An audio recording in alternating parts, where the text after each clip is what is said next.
চাঁদপুরে ফ্ল্যাটে চুরি করতে গিয়ে ধরা খেল চোর। সাহসিকতায় পরিচয় দিলেন নারী। পুর শহরের ট্রাক রোডে ঠিক এমনই এক সকালে ঘটে গেল রোমাঞ্চকর ঘটনা। চুরি করতে গিয়ে ধরা খেল এক চোর, আর পুরো নাটকের কেন্দ্রবিন্দুতে ছিলেন এক সাহসী নারী। রবিবার ভোরে বাসার মালিক এম মমিন খান মসজিদে নামাজ পড়তে বের হন।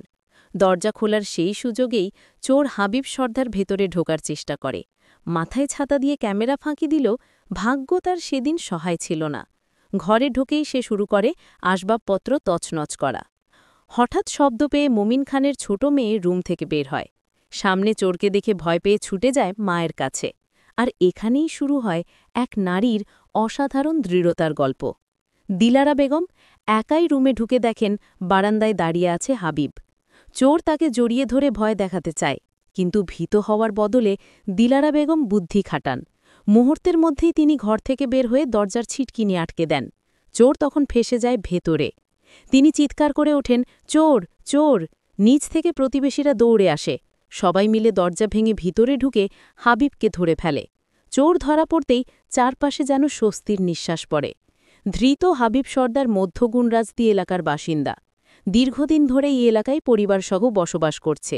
স্থানীয়দের অভিযোগ, সে সংঘবদ্ধ চোরচক্রের সদস্য, যারা একের পর এক ফ্ল্যাটে চুরির ঘটনা ঘটাচ্ছিল।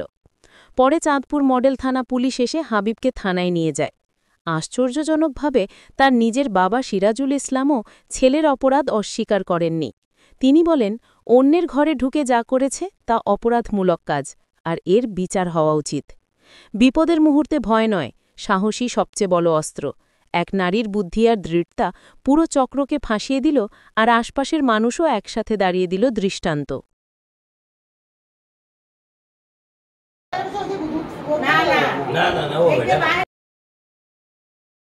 আমনের ভাইয়ে আমনের মমিন ভাইয়ে সকালে ফজর নামাজ পড়তে জামাতে যায়। এই নামাজ পড়তে গেছে, দরজা টান দিয়া নামাজ পড়তে গেছে। এই দরজা খোলা দেখেই আমাদের তো আবার সিসি ক্যামেরা আছে, এই ক্যামেরার মুখ দেখা যাবে দিকে ছাতা লইয়া কালো মুখোশ পরিয়া তারপরে এই ঘরে ঢুকছে।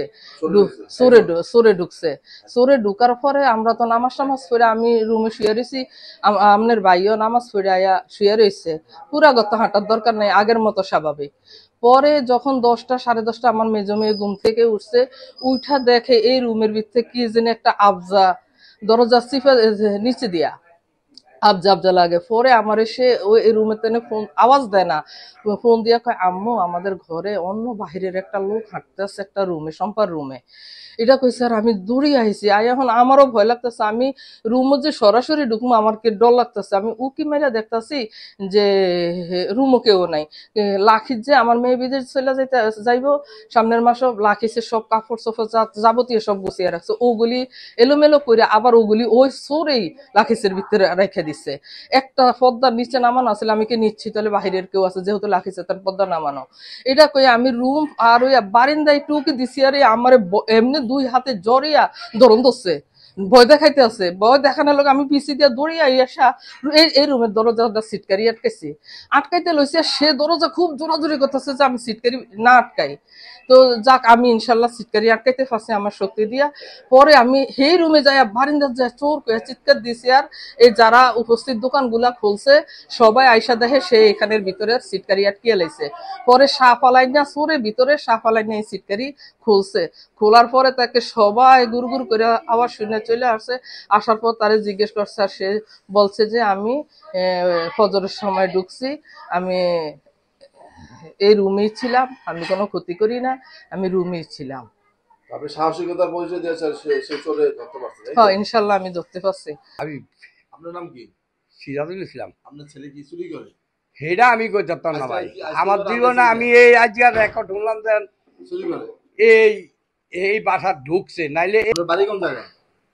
আমরা একজনের জায়গাতে এনে থাকি। আর দেশের বাড়ি কই? আমার দেশের বাড়ি রোড আমাইয়া। আমি এই দেশে আইছি, আমি ছোট কালের তো। কে আমি? আমি রিক্সা চালাইতাম, মহনে অসুস্থ মানুষ হন, টুকিটাকি মানুষের অন্য।